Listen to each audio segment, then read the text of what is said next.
Okay, now I'm going to explain the answers of each given activity turn by turn. In the last lecture, I've assigned you to draw the structure of two atomic VBT structures of normal elements. The first example is of water, which is quite simple. VBT is very underdeveloped theory, so there are a lot of defects and limitation of these theories, जो मैं अभी आपको explain करूँगी. Okay, if you just see the structure of water, like in the water we have 1s1 hybridization, oxygen is 8, it's 1s2, 2s2 and 2p4, right? So two electrons, they both are paired, so most important one is the 2p4. So we have three categories, we have three subshells, px, py, pz. So in px we have two electrons, py is having one, and pz is also having one. So it's all about the unpaired electrons. So we have two unpaired electrons, right, which is quite justified that we need two hydrogens to add up, because we have in the formula we need two hydrogens, so it's H2O. So the both of hydrogen will make bond with this two unpaired oxygen electrons, and they will get paired up and they will develop the bonding. So the structure would be like H2O. Okay, like this theory is not valid for hydrocarbons and the carbon compounds especially, right? And similarly, it is also having a lot of limitations regarding, like, it will not explain the paramagnetic and the diamagnetic behavior, which is explained by the VBT for transition elements. Like, if we have more unpaired electrons, then we have more magnetism, so that molecule would be paramagnetic. If we had paired electrons, then the molecule would be diamagnetic. वो हमने उस theory में cover किया था.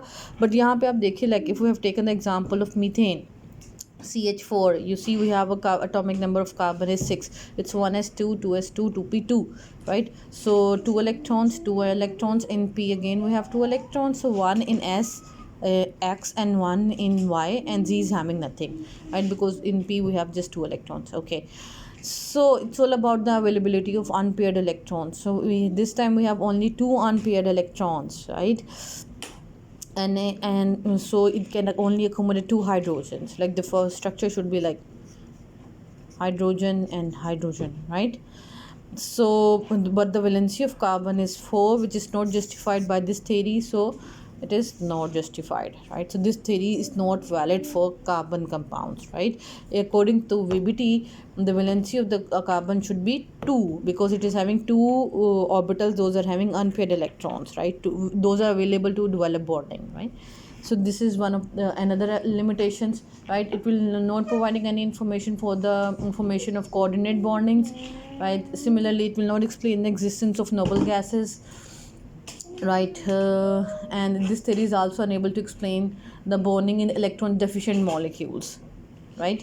So these are the main yes, one more thing about the limitation of VBT is that it will not explain distinguish between square, planar, and tetrahedral geometry, right? So although abhi humne usse discuss nahi kiya, you can even skip that point. But right now, for according to these structures, like carbon structure is not justified and this water molecule is justified, right? So we can conclude that it is having certain number different limitations. If we just enlist them, number one is the magnetic behavior.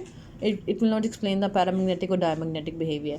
Number two is the shape and geometry of molecule, वो भी नहीं बताती, right?